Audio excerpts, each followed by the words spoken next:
Hello friends, welcome to my channel SK garden tips. ನಾನು ಸುಮತಿ. ತುಂಬಾ ಜನ ನಾನು ಕೇಳೋ ಕ್ವಶನ್ ಏನಂದ್ರೆ, ಅಕ್ಕ ನಿಮ್ಮ ಹತ್ರ ಹೂವಿನ ಗಿಡಗಳಾಗ್ಲಿ ತರಕಾರಿಯಾಗ್ಲಿ ತುಂಬಾ ಚೆನ್ನಾಗಿ ಬರುತ್ತೆ, ಇದಕ್ಕೆ ರೀಸನ್ ಏನು, ಏನ್ ಹಾಕ್ತೀರಾ ಅಂತ ಕೇಳ್ತಾ ಇರ್ತಾರೆ ಅವಾಗ ತುಂಬಾ ಜನ. ಇವತ್ತು ನಾನು ಯೂಸ್ ಮಾಡುವಂತದ್ದು ಒಂದು ನಿಮ್ಗೆ ಸೀಕ್ರೆಟ್ ಹೇಳ್ಕೊಡ್ತೀನಿ. ಘನಜೀವಾಮೃತ ಅಂತ ಒಂದು ಆರ್ಗ್ಯಾನಿಕ್ ಫರ್ಟಿಲೈಸರ್. ಅದು 100% ಆರ್ಗಾನಿಕ್ ಫರ್ಟಿಲೈಸರ್.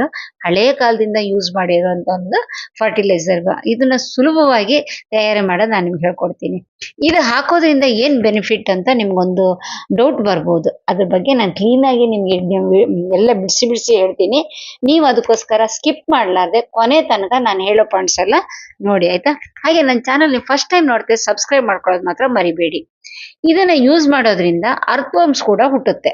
ಅರ್ಥವರ್ಮ್ಸ್ ಬೇಕನ್ನೋರು ಕೂಡ ಇದನ್ನ ತಯಾರಿ ಮಾಡಿಬಿಟ್ಟು ನಿಮ್ ಗಿಡಗಳಿಗೆ ಯೂಸ್ ಮಾಡಿ, ಅದರಲ್ಲಿ ಸಿಂಪಲ್ ಆಗಿ ನಿಮ್ಗೆ ಅರ್ಥವರ್ಮ್ಸ್ ಹುಟ್ಟುತ್ತೆ. ಈಗ ಇದಕ್ಕೆ ಏನೇನ್ ಬೇಕಂತ ಫಸ್ಟ್ ನೋಡೋಣ. Cow dung, cow urine, jaggery ಅಂದ್ರೆ ಬೆಲ್ಲ, ಕಡಲೆ ಹಿಟ್ಟು, ಹಾಗೆ ಸ್ವಲ್ಪ ಮಣ್ಣು, ಹುತ್ತದ ಮಣ್ಣಾಗ್ಲಿ ಅಥವಾ ಬೇರೆ ಮಣ್ಣಾಗ್ಲಿ ಬೇಕು. ನಾನಿಲ್ಲಿ ಹುತ್ತದ ಮಣ್ಣು ತಗೊಂಡಿದ್ದೀನಿ. ಈ ಹುತ್ತ ಅಂದ ತಕ್ಷಣ ತುಂಬಾ ಜನರಿಗೆ ಒಂದು ಹೆದರಿಕೆ ಏನಂತ ಹೇಳಿದ್ರೆ, ಹುತ್ತದಲ್ಲಿ ಹಾವಿರುತ್ತೆ, ಹಾವು ಕಟ್ಟಿರುತ್ತೆ ಅಂತ. ಹಾವು ಕಟ್ಟಲ್ಲ ಹುತ್ತನ. ಇದು ಹುತ್ತ ಕಟ್ಟೋದು ಈ ವೈಟ್ ಆ್ಯಂಟ್ ಅಂತ, ಈ ನಮ್ ಕಡೆ ಎಲ್ಲ ಒರ್ಲೆ ಅಂತಾರೆ, ಮತ್ ನೀವೇನಂತಾರೆ ಗೆದ್ಲು ಅಂತಾರೆ ಕೆಲವರು. ಅದು ಕಟ್ಟಿರುತ್ತೆ, ಅದ್ರಲ್ಲೇ ಹಾವು ಬಂದಿರುತ್ತೆ. ಸೊ ನಿಮ್ಗೆ ಅದು ಹುತ್ತದ ಮಣ್ಣು ತಗೊಳಕ್ಕೆ ಹೆದರಿಕೆ ಆದ್ರೆ ಬಿಟ್ಬಿಡಿ, ಬೇಕೇ ಬೇಕಂತೇನಿಲ್ಲ. ನೀವ್ ಯಾವ ಮಣ್ಣು ತಗೊಬೋದಂದ್ರೆ, ಒಂದ್ ಯಾವ್ದಾದ್ರು ದೊಡ್ಡ ಮರ ಇರುತ್ತಲ್ಲ, ಆ ಮರದ ಕೆಳಗಿರೋ ಸ್ವಲ್ಪ ಕಸ ಎಲ್ಲ ತೆಗೆದ್ಬಿಡಿ. ಒಂದ್ ಅರ್ಧ ಇಂಚು ಮಣ್ಣು ತೆಗೆದ್ಬಿಡಿ, ಮೇಲ್ಗಡೆ ಮಣ್ಣನ್ನೆಲ್ಲ ತೆಗೆದ್ಬಿಡಿ ಅರ್ಧ ಇಂಚು. ಆಮೇಲೆ ಅದ್ರ ಕೆಳಗಡೆ ಇರೋ ಒಂದು 4-5 ಮುಷ್ಟಿಯಷ್ಟು ಮಣ್ಣು ತಗೊಳ್ಳಿ, ಸಾಕು. ತುಂಬಾ ಏನ್ ಬೇಕಾಗಿಲ್ಲ, ಕೆಜಿ ಏನ್ ಬೇಕಾಗ, ಒಂದ್ 4-5 ಮುಷ್ಟಿ ಸಾಕು. ನಮ್ಮ ಹತ್ರ ಯಾವ್ದೇ ತರ ಹುತ್ತದ ಮಣ್ಣಾಗ್ಲಿ ಅಥವಾ ನಾವು ತಗೊಂಡ್ಬಂದಿರೋ ಮರದ ಕೆಳಗಿನ ಮಣ್ಣಾಗ್ಲಿ ತಗೊಂಡ್ ಬಂದ್ಬಿಟ್ಟು ಅದನ್ನ ಚೆನ್ನಾಗಿ ಉಂಡುಂಡೆ ಇದ್ರ ಪುಡಿ ಮಾಡಿ ಒಂದ್ ಸರ್ತಿ ಅದಕ್ಕೆ ಗಾಳಿಸ್ಕೊಳ್ಳಿ. ಅಂದ್ರೆ ಗಾಳಿಸ್ಕೊಳ್ಳೋದು ಅಂತ ಹೇಳಿದ್ರೆ ಫಿಲ್ಟರ್ ಮಾಡ್ಕೊಳ್ಳಿ. ಅಂದ್ರೆ ಕಲ್ಲು ಗಿಲ್ಲೆಲ್ಲ ಇದ್ರೆ ತೆಗ್ದ್ಬಿಡಿ, ಯಾಕಂದ್ರೆ ನಾವು ಅದೆಲ್ಲ ಮಿಕ್ಸ್ ಮಾಡ್ಬೇಕಾಗತ್ತೆ. ಆಮೇಲೆ ನೆಕ್ಸ್ಟ್ ತಗೊಳ್ಳೋದು ಬೆಲ್ಲ. ಈಗ ಒಂದ್ 5 ಕೆಜಿ ದನ ಸೆಗಣಿ ತಗೊಂಡಿದೀವಿ ನಾವು ಅಂದ್ರೆ, ಈ ಬೆಲ್ಲ ಒಂದ್ 200 ಗ್ರಾಮ್ ಅಷ್ಟು ಸಾಕಾಗುತ್ತೆ. ಹಳೆ ಬೆಲ್ಲ ಆದಷ್ಟು ಒಳ್ಳೇದೇ. ನಿಮ್ಗೆ ಹೊಸ ಬೆಲ್ಲನೇ ತಂದು ಹಾಕ್ಬೇಕಂತೇನಿಲ್ಲ. ಹುಳಿ ಬಂದ್ ಬೆಲ್ಲ ಯಾವ್ದಾದ್ರು ಇದ್ರು ಕೂಡ ಅದನ್ನು ಕೂಡ ನೀವು ಹಾಕ್ಬೋದು. ಇದನ್ನ ಸ್ವಲ್ಪ ತುರ್ದ್ಬಿಟ್ಟು ಪುಡಿ ಮಾಡ್ಕೊಳ್ಳಿ, ಉಂಡುಂಡೆ ಇಲ್ದಿದ್ದಂಗೆ ನೀಟಾಗಿ ಪುಡಿ ಮಾಡ್ಕೊಳ್ಳಿ. ಇಲ್ಲ ಸ್ವಲ್ಪ ನೀರಲ್ಲಿ ಮಿಕ್ಸ್ ಮಾಡ್ಕೊಂಡ್ರು ನೋ ಪ್ರಾಬ್ಲಮ್, ಓಕೆನಾ ಸರ್? ಅದನ್ನ ರೆಡಿ ಮಾಡಿ ಇಟ್ಕೊಳ್ಳಿ ಬೆಲ್ಲದನ್ನ. ಆಮೇಲೆ 3ನೇ ಐಟಮ್ ಯಾವ್ದಂತ ಹೇಳಿದ್ರೆ, ನಮ್ಮ ಮನೇಲಿ ಎಲ್ಲಾರ ಮನೇಲಿ ಇರುವಂತದ್ದು ಕಡಲೆ ಹಿಟ್ಟು. ಈ ಕಡಲೆ ಹಿಟ್ಟು ಎಷ್ಟು ತಗೊಬೇಕು ಅಂತ ಒಂದ್ ಡೌಟ್ ಬರ್ಬೋದು. ಒಂದ್ 100 ಗ್ರಾಮ್ ಸಾಕಾಗುತ್ತೆ. ಒಂದ್ 100ರಿಂದ 150 ಗ್ರಾಮ್.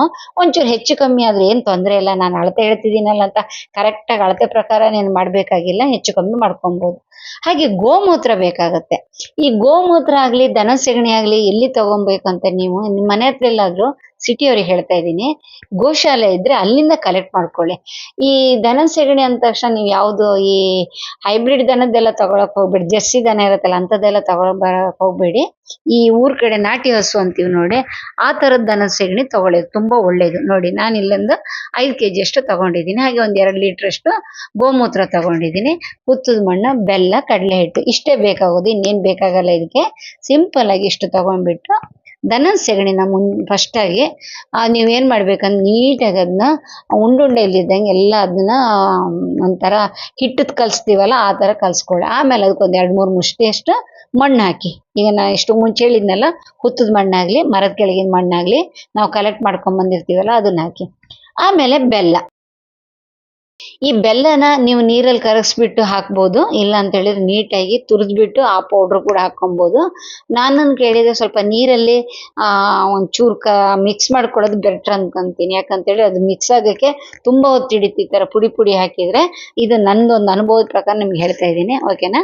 ಆಮೇಲೆ ಅದಕ್ಕೆ ಕಡಲೆ ಹಿಟ್ಟು ಹಾಕ್ಬಿಟ್ಟು ನೀಟಾಗಿ ಕಲಿಸ್ಬೇಕು. ಎಷ್ಟು ಚೆನ್ನಾಗಿ ಕಲಿಸ್ತೀರೋ ಅಷ್ಟು ಚೆನ್ನಾಗಿ ನಿಮ್ಗೆ ಅದು ಘನಜೀವಾಮೃತ ತಯಾರಾಗುತ್ತೆ. ಇದಕ್ಕೆ ಹೆಸರು ಘನಜೀವಾಮೃತ ಅಂತ ಇಟ್ಟು. ಯಾಕಂತ ಹೇಳಿದ್ರೆ ಘನಜೀವಾಮೃತ ಅಂದ್ರೆ ಗಿಡಗಳಿಗೆ ಒಂಥರ ಅಮೃತವ ಇದು. ಯಾವುದೇ ತರದ್ದು ಗಿಡ ಡಲ್ ಆಗಿರ್ಲಿ ಯಾವುದೇ ಆಗ್ಲಿ, ಇದನ್ನ ತಯಾರು ಮಾಡಿ ಹಾಕೋದ್ರಿಂದ ಗಿಡಗಳಲ್ಲಿ ಹೊಸ ಒಂದು ಜೀವ ಬಂದ್ಬಿಟ್ಟು ತುಂಬಾ ಚೆನ್ನಾಗಿ ಹೂವಿನ ಗಿಡ ಆಗ್ಲಿ, ತರಕಾರಿ ಗಿಡ ಆಗ್ಲಿ ಅಥವಾ ಹಣ್ಣಿನ ಗಿಡ ಆಗ್ಲಿ ಯಾವುದಕ್ಕೆ ಕೂಡ ನೀವು ಅದನ್ನ ಉಪಯೋಗಿಸ್ಬೋದು. ನೋಡಿ, ಇವಾಗ ಎಲ್ಲ ಮಿಕ್ಸ್ ಮಾಡಿದೀವಲ್ಲ ಇದನ್ನೆಲ್ಲ, ಇದನ್ನ ಉಂಡೆ ಕಟ್ಟೋ ಹದಕ್ಕೆ ನಾವು ತರಬೇಕಂತ ಹೇಳಿದ್ರೆ ಈ ಗೋಮೂತ್ರನ ಹಾಕೊಂಡು ನಾವು ಅದನ್ನ ರೆಡಿ ಮಾಡ್ಬೇಕಾಗತ್ತೆ. ಗೋಮೂತ್ರ ಮುಖ್ಯವಾಗಿ ಬೇಕೇ ಬೇಕು. ಗೋಮೂತ್ರ ಇಲ್ಲಾರ್ದಿದ್ರೆ ಇದು ಕಂಪ್ಲೀಟಾಗಿ ಆಗಲ್ಲ. ಒಂದು ವೇಳೆ ನಿಮ್ಮ ಹತ್ರ ಗೋಮೂತ್ರ ಇಲ್ಲ ಅಂದರೆ ನೀರು ಹಾಕಿ ಕಲಿಸ್ಬೋದು, ಇಲ್ಲ ಅಂತೇನಿಲ್ಲ. ಒಂದು 50% ಅಷ್ಟೇ ಕೆಲಸ ಮಾಡುತ್ತೆ. ಕೆಲಸನೇ ಮಾಡಲ್ವಾ ಅಂತ ಅದೇ ಆ ಥರ ಏನಿಲ್ಲ. ಗೋಮೂತ್ರ ಸಿಕ್ಲಾರ್ದಿದ್ರೆ ನೀವು ಸ್ಕಿಪ್ ಮಾಡಿಬಿಟ್ಟು ನೀರು ಹಾಕಿ ಕೂಡ ಮಿಕ್ಸ್ ಮಾಡ್ಬೋದು. ಆದರೆ ದನ ಸೆಗಣಿ ಮಾತ್ರ ತುಂಬ ಇಂಪಾರ್ಟೆಂಟ್. ಕೌಡಂಗ ಮಾತ್ರ ತುಂಬ ಇಂಪಾರ್ಟೆಂಟ್. ನೋಡಿ ನಾನು ಇದನ್ನು ನೀಟಾಗಿ ಮಿಕ್ಸ್ ಮಾಡ್ತಾ ಇದ್ದೀನಿ. ಯಾವ ಥರ ಮಿಕ್ಸ್ ಮಾಡಬೇಕಂದ್ರೆ ಒಂದು ಗಟ್ಟಿಯಾದ ಹಿಟ್ಟಿನ ಥರ ಮಾಡ್ಬೇಕು ನಾವು ಮೆತ್ತಗೆ. ನಿಮಗೆ ದನದ ಸೆಗಣಿ ವಾಸನೆ ಬರುತ್ತೆ ಕೈಯೆಲ್ಲ ಅಂತೇಳಿ ನೀವು ಗ್ಲೌಸ್ ಹಾಕ್ಕೊಬೋದು, ಏನು ಪ್ರಾಬ್ಲಮ್ ಇಲ್ಲ. ನನಗೆ ಅದು ಅಂಥದ್ದೆಲ್ಲ ಹಿಡಿಸ್ಕೊಳ್ಳಲ್ಲ. ನಾನು 2 ಸರ್ತಿ ಸೋಪ್ ಹಾಕ್ಬಿಟ್ಟು ತೊಳ್ಕೊಂಡ್ಬಿಟ್ರೆ ವಾಸನೆ ಹೋಗುತ್ತೆ. ಸೊ ಗೋಮೂತ್ರಕ್ಕಾಗಲಿ ದನದ ಸೆಗಣಿಗಾಗಲಿ ನಾನು ಹೇಸಿಗೆ ಪಟ್ಕೊಳ್ಳಲ್ಲ. ಯಾಕಂದ್ರೆ ನಾನು ಹಳ್ಳಿಲಿ ಬೆಳೆದ ಹುಡುಗಿಗೋಸ್ಕರ ಇವೆಲ್ಲ ನನ್ನ ಕಾಮನ್ನು.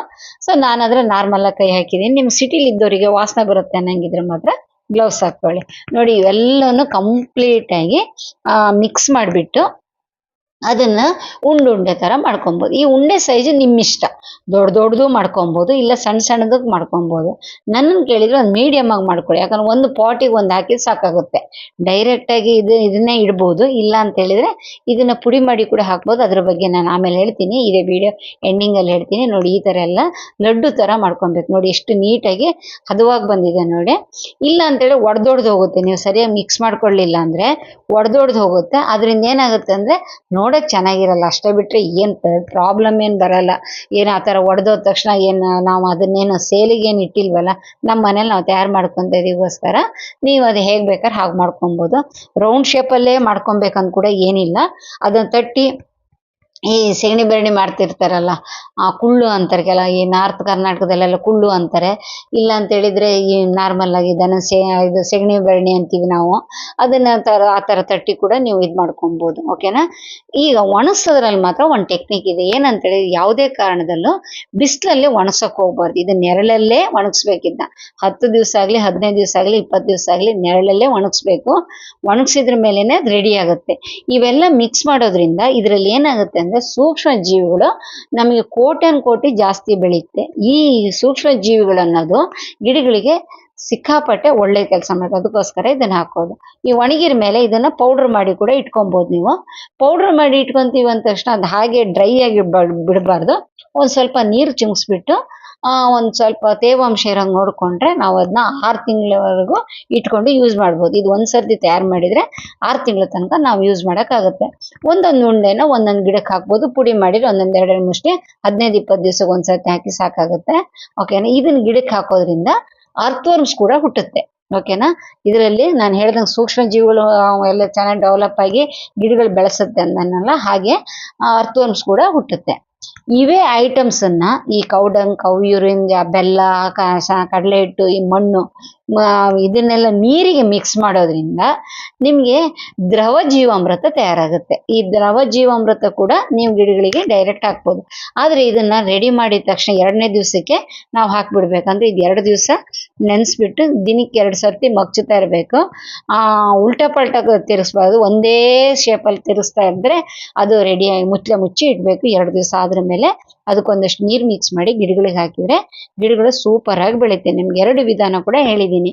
ಒಂದು ಘನ ಜೀವಾಮೃತ, ಒಂದು ದ್ರವ ಜೀವಾಮೃತ. ಹೇಗೆ ಬೇಕಿದ್ರೆ ನಿಮ್ಗೆ ಹೇಗೆ ಅನುಕೂಲನೋ ಹಾಗೆ ಮಾಡಿ. ಸ್ವಲ್ಪ ಇದ್ರೆ ನೀವು ದ್ರವ ಜೀವಾಮೃತ ಮಾಡ್ಕೊಬೋದು.